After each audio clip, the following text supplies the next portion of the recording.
Today's true headline is Mexico Girl Kills Slayer of Father. So this occurred in Mexico in 1922, and it's a super interesting story because this young girl ends up becoming a national hero in Mexico. So let's get started.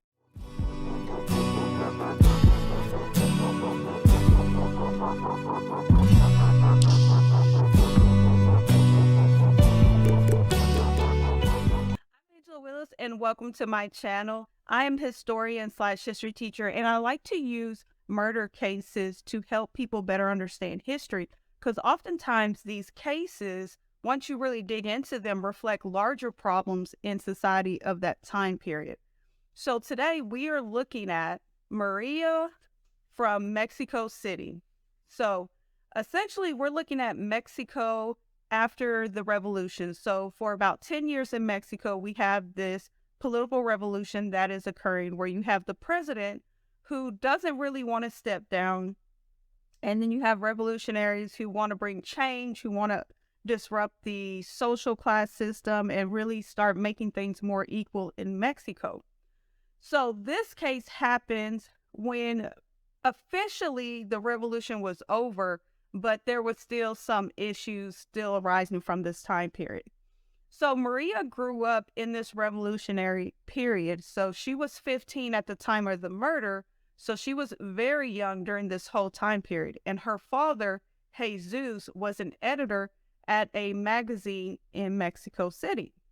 Now, it appears that her father was very, into politics and things like that, and would often write about corruption, things that were going on in Mexico, that he was like, this is bad and people need to know about it. So that's the type of journalist her father was. He was the one that would call out bad politicians or corrupt politicians and things like that in Mexico. So what ends up happening is that Maria's father really starts looking at the corruption cases that are going on in Veracruz, Mexico. Now, all the stories that I saw are in English, and so I think a lot of times with some of the stories, we do have some difficulty in translation. So essentially, in Veracruz, Jesus, which is the father, starts looking at a lot of political issues. He's either looking at the governor or the senator. I'm not for sure. Each newspaper account that I read was a little bit different. But all we can say is a politician in Veracruz was getting called out by Maria's father for political corruption. Now, so happens that this politician in Veracruz is related to a sheriff deputy in Mexico City, where Maria's father is working and his newspaper is. So at some point, this deputy, Maria's father has never said anything about this deputy at all. He has never called out the deputy for any type of corruption or anything. So while Maria's father is at work one day, the deputy shows up. He shows up and he is pissed. And he's like, I am tired of you talking shit about my family member. So they get into an argument. It does not appear that Maria's father really tried to fight him or anything. It was just some type of argument. So the sheriff pulls out his gun and shoots Maria's father and kills him in broad daylight in the offices. And there's witnesses everywhere, and he didn't care, and he shot this man in broad daylight. So Maria finds out about it. The news gets around that the editor of the newspaper or a journalist of the newspaper has just been shot and killed. And the name gets around. So Maria rushes to her father's side, and she sees her dad laying dead on the ground. She is only 15 at this time. He's dead. And from all accounts, she was very, very close to her father. She loved her father very much. She believed in what he was doing, how he was exposing corruption in Mexico. She adored her father. So as she saw his body, she kneeled down over his body and she made a promise to him that I will kill whoever did this to you. That's what she said. I will kill whoever did this to you. And she made that promise. And soon after, she finds out who killed her father. So everyone knows that the deputy killed the father.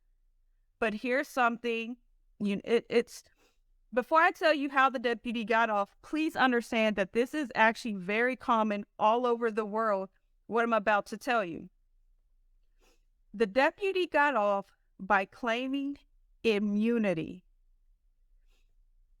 Police enforcement agencies all over the world, including the United States, give officers immunity for killing and things like that because it is part of their job, that sometimes they will have to use deadly force. And because of this, they can't always be dragged in and out of court all the time for doing part of their job. And so they will often be given immunity.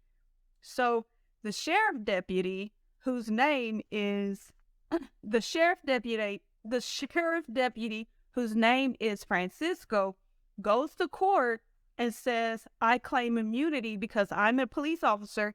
I was in uniform when I had to kill this man. And the court couldn't do anything. And they agreed and they released him. So now he's released based on immunity, which according to how the law was written, he fell under that and he claimed immunity. So he gets out and he's like, no big deal, whatever.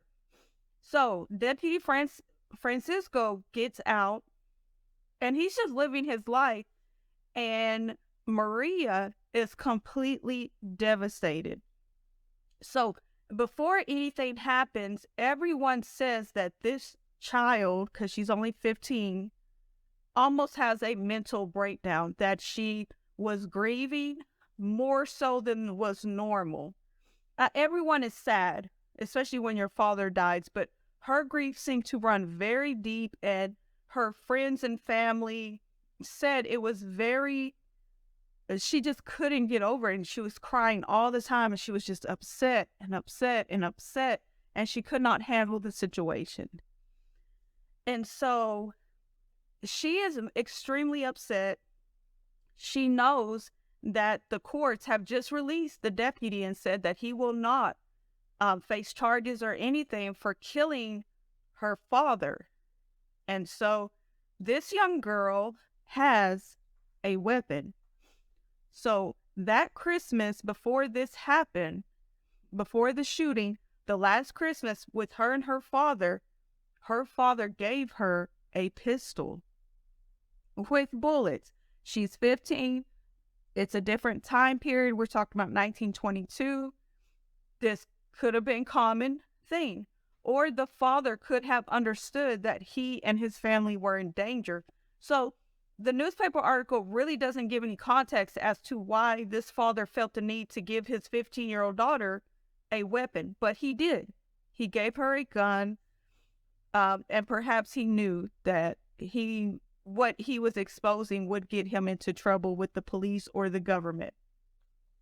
So she has a weapon. She has a weapon with bullets. And so one night, when the deputy, it's early in the morning, she waits outside the deputy's house, but the deputy walks out, boom, boom, boom. She shoots and kills him immediately. He had no time to react. He got shot and died instantly. And Maria put the gun down and turned herself into the police. And once that killing was done, she became calm. All of the grief and everything had been calm. And right now I'm going to tell you some quotes that she said from that day, because when they interviewed her and they're asking her, why did you do this? All the things. This is what she had to say about why she felt like she had to do this. So she tells officers straight out, I did this because of vengeance. I could not let my father just die like that. I had to avenge him. And now that I did that, she said, I will take any punishment you give me. When she says that she had to bring justice to a crime that the Mexico or Mexican justice system would not actually bring justice to, she was criticizing the police heavily for their involvement or their lack of involvement in trying to bring some type of justice to this case. So because she's 15 and she's grieving her father and all of these things, Mexico system at the time let her out on bond. She killed an officer, yes, but they let her out on bond, and her bond was 5,000 pesos, which is a large amount of money. But here's the interesting part. She did not want to be bailed out. So we have community leaders try to put up her bail. Her mother try to put up her bail. Her family members on her father's side try to put up her bail. And every single time she said, no, I will stay here until my trial. Now, she knew what she did was wrong. So let's just put that out there. She knew that taking another life, she was wrong for doing that. But she thought she would get acquitted. She knew. She said, I want to have a trial, and I'm going to get up there and I'm going to explain to the jury what that officer did to my father. And so because of this, she had a belief that she was going to get off. She decided to stay in jail. And so she was put into a girls' reform school, and her mother was allowed to come visit her and things like that. Essentially, this story gets in the newspapers, not only in Mexico, but also in the United States, and it becomes a massive deal. It becomes a huge deal, probably all over the world. And so people in Mexico really, really sided with this young girl. They were like, her father was murdered, and they sided with her.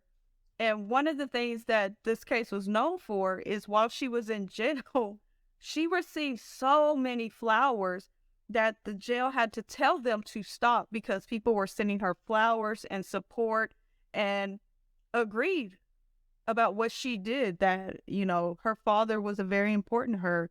And as his child, she felt like she needed to avenge what happened to him. Grafts the community, and she becomes a hero almost in Mexico, and certainly in the United States. Because one of the things I noticed as I'm reading the articles from the United States, they often will call her girl 15, and yes, they admit that she killed someone, but they always made sure to write that the deputy killed her father. And they always quote every single time the part where she's saying she had to bring justice for her father because the Mexican justice system failed her.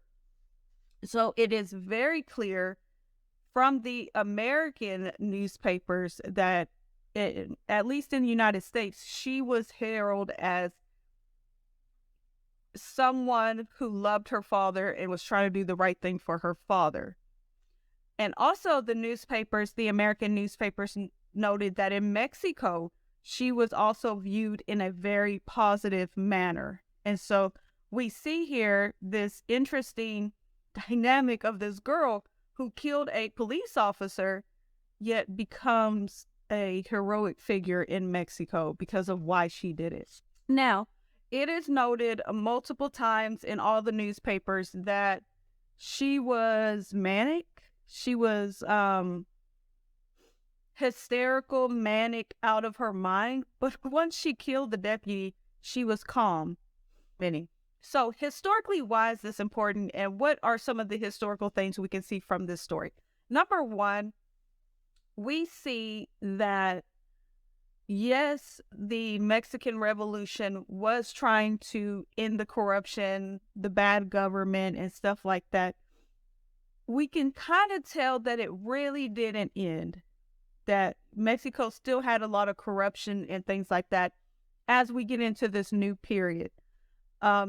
What's interesting is that this is a time period where we see Mexican culture develop, we see Mexican values, great Mexican artists come out during this time period, but we also still see some of the negativity from the revolution, some of the bad stuff that they fought the revolution to end.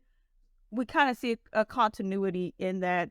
And because of the response from the people of Mexico towards her, I'm assuming that a lot of Mexicans still felt like, yes, we have a new government, but it still feels like we have the same corruption, the same problem with the police, and all these other things were still going on. And also, this touches on a larger issue that we see in history, and that is the issue of journalist versus government and how they often will come into conflict. And oftentimes when you look at communist dictatorships and more extreme governments, you will see that the first group that they really get under wraps are journalists.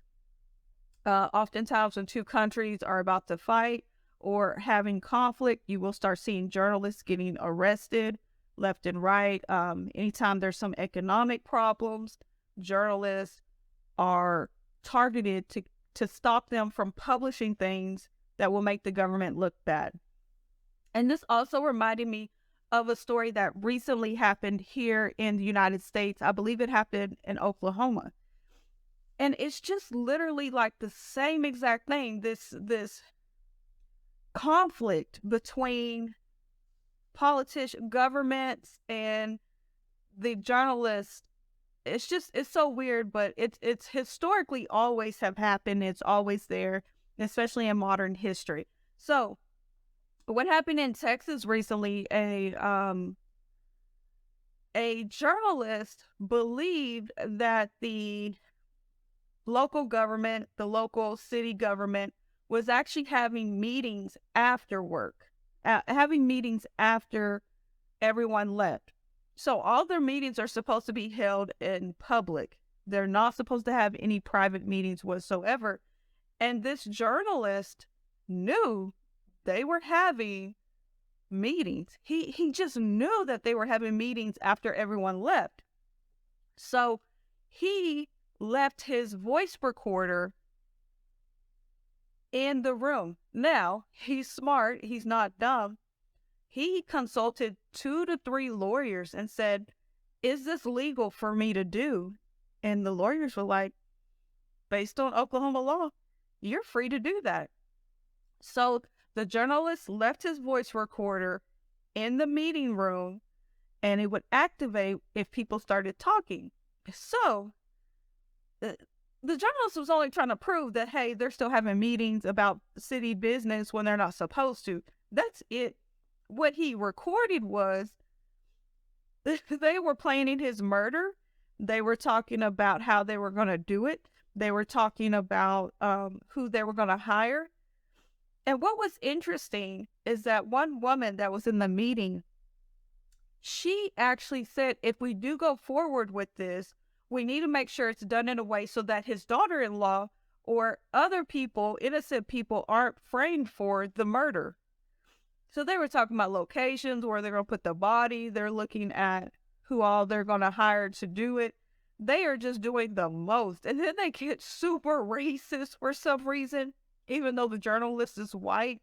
They get super racist. And so the next day, the journalist goes and gets his recorder, and he's listening, and then he hears they're trying to kill him. Not only him, they're also trying to kill his son, who's also a journalist at the newspaper. And so he takes it to the FBI and all these other things.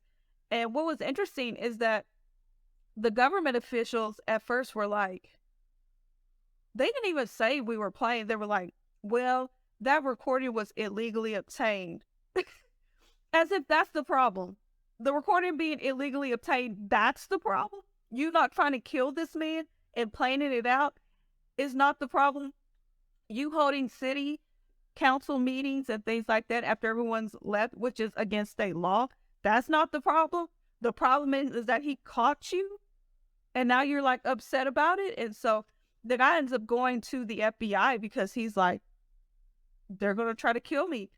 And based on this case, it looks like that actually could have happened. And one of the similarities between this case with Maria and looking at the journalist situation in modern time is that it doesn't appear that the journalist wrote anything that would warrant them to kill someone. That's the thing that I'm stuck on in this entire situation, and even the situation in Oklahoma. What he wrote about them was not enough that you would want to kill somebody, but they take it that far, and so it's very awkward. The only thing that I can think of why government officials would try to kill journalists is if they were scared, they were actually doing something else, and they were just scared that the journalist who keeps kind of picking and probing might one day stumble upon the reality of what they were actually doing. But whether that was the case or not, we do see that even during this transitional period in Mexico, we still see the historic conflicts between the press and governments. And that's most likely why the United States put freedom of press. The founding fathers understood this conflict early on and were like, we're going to allow the press to have the freedom to expose whatever needs to be exposed. And I think that is probably a cornerstone of the United States democracy, is that we have that. But it's just one of those things where I don't know, it's just weird. The story threw me off because I thought Maria's father was going after this deputy. Like, he had found out all this stuff about this deputy, when in reality, he never said a word to the deputy. He never said anything about the deputy whatsoever. He just talked about the deputy's relative who was running the government in Veracruz. So that's all for today's episode of Women That Kill.